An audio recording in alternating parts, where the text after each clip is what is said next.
How to make a shape 50 transparent in Google Slides. Hey guys, in today's video, I'm going to show you how to make a shape 50% transparent in Google Slides. This is a simple trick that can make your slides look more professional and visually appealing. Let's get started. First, open Google Drive and log into your account.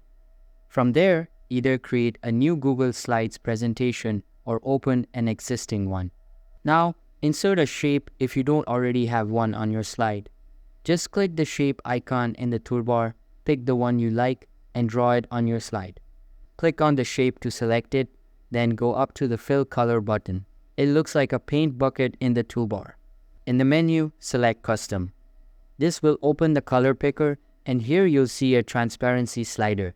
Drag the slider to the middle, which is about 50%, and you'll instantly see your shape become semi-transparent.